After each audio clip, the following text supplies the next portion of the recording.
Big Monday showdown on ESPN tonight. Duke and Virginia Tech right now. They record early on Monday morning.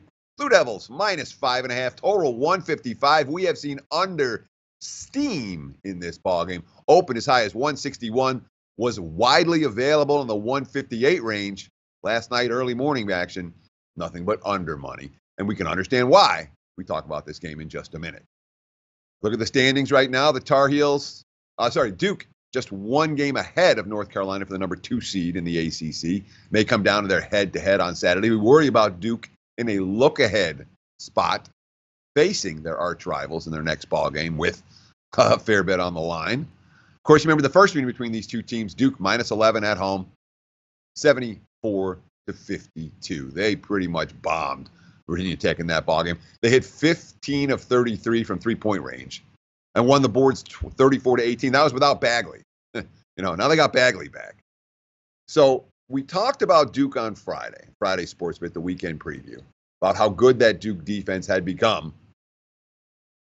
Played under against Syracuse on Saturday, where they scored 104 points, 60-44 in that win. It was exceptional defense from both squads. Duke forced more turnovers against the Orange, 15, than made field goals allowed, 14.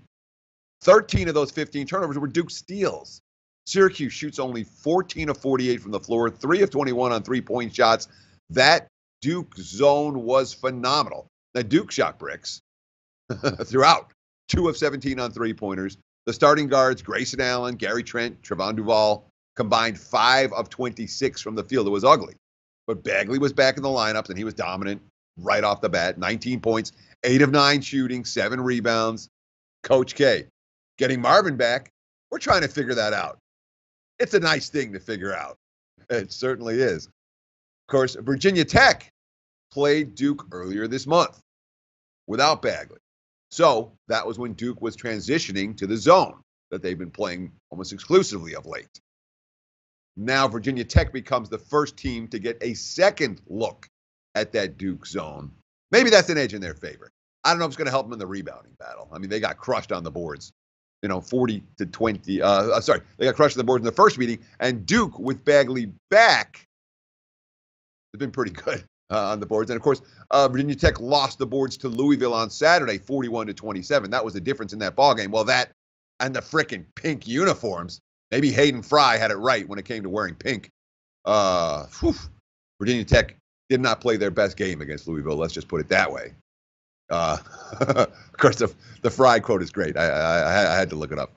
When I talk to an opposing coach before a game and he mentions the pink walls, I know I've got him.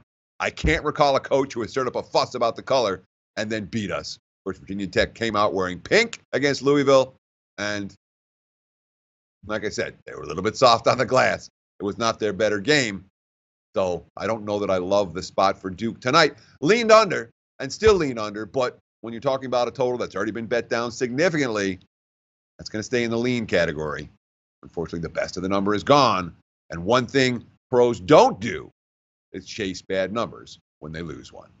More big game breakdown coming up next, right here on Sportsbet. Yeah, big Monday, not one. We got 2 for tonight. Stay tuned. Like the show? Help us keep the lights on. Please make sure to comment, share, and subscribe to all the Sportsbook Review videos. Thanks so much. Best of luck. Enjoy the games.